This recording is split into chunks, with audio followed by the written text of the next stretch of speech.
America didn't get rich because they work harder than you. They got rich because they own the printer.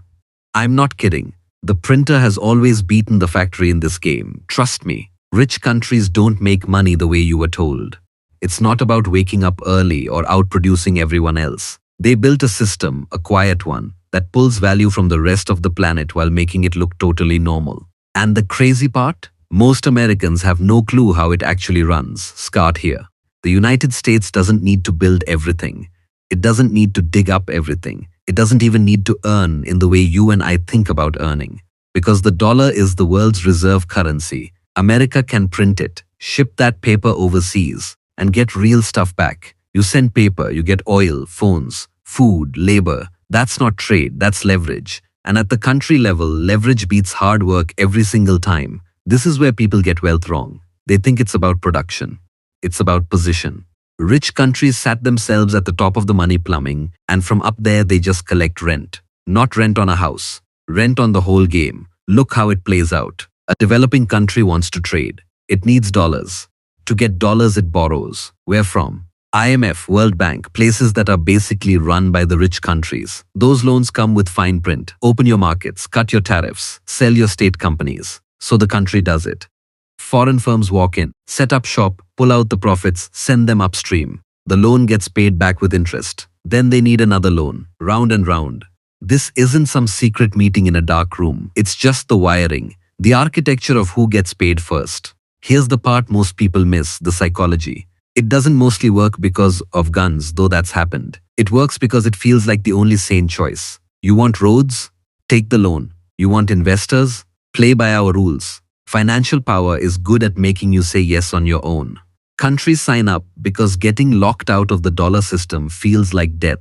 So it's not really force. It's dependency dressed up as opportunity. Then there's the knowledge game. Rich countries stop trying to just make stuff. They own the idea behind the stuff. A factory in Vietnam stitches a shoe and makes maybe $2. The US brand that owns the logo, the design, the patent, the ads, the stores, they pocket 80. Same shoe. Wildly different paycheck. Whoever owns the idea eats first. That's why they pour money into universities, labs, chips, AI. It's not charity. It's building the next floor of the extraction machine. And nobody talks about the muscle behind the money. The US has what? Over 700 bases around the world. That's not just about wars. That's about keeping the dollar safe. It keeps oil priced in dollars. It keeps shipping lanes open for their companies. It makes sure no rival money system gets big enough to matter. The military and the money aren't two things. They're the same thing in different uniforms. So when you watch the news and think you're seeing countries compete fair and square, you're not. You're watching a ladder stay exactly the way it is.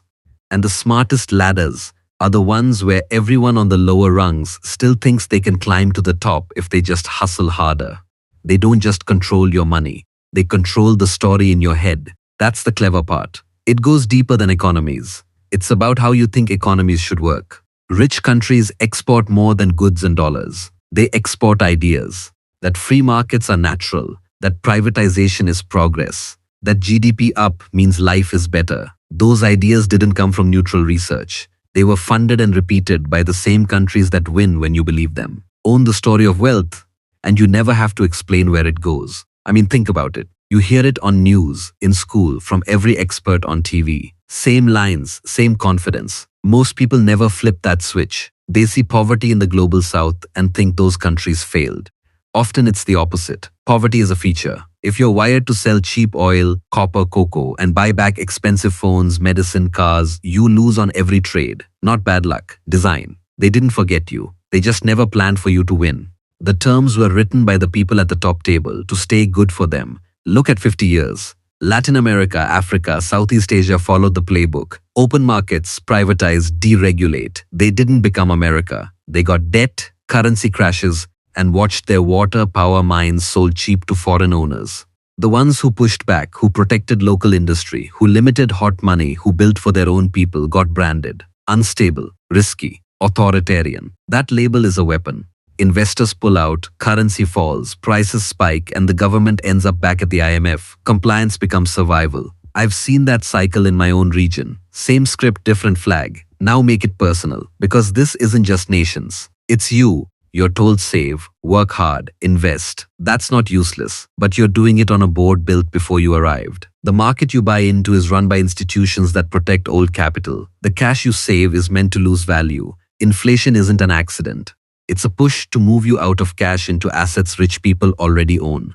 The tax code pays you more to own than to work. Every layer was written by the wealthy to protect wealth. You feel it when rent goes up, but wages don't. When your savings buy less every year, no matter how careful you are, hard truth. Hard work can move you forward. It can get a nicer flat, better school. But work alone won't change your tier. Rich countries don't just have more money. They have the pen. They rewrite rules mid-game and call it policy. The gap between nations and between classes inside nations isn't mostly effort. It's position. Structure compounds silently while you grind. Your grandparents worked hard too. So did mine. The ladder didn't move. Same hours, same sweat, different outcome because the rules were different. Last piece. The system doesn't need you poor forever. It needs you inside. Consuming, borrowing, working, hoping your kids will break through if they try harder. That hope holds it together. Not chains, not walls, belief. The most durable prison is one where inmates think they're free, and the exit is always one promotion, one trade, one election away. That's why people defend the system that squeezes them. They think they're defending freedom. It's wild to see. Rich countries win by controlling position, not production. By controlling narrative, not trade. By owning the rules, not just playing. Until more people see the difference between participating in a system and understanding how it works, the gap stays exactly where it was built, serving exactly who it was built for. And honestly, that's the whole trick.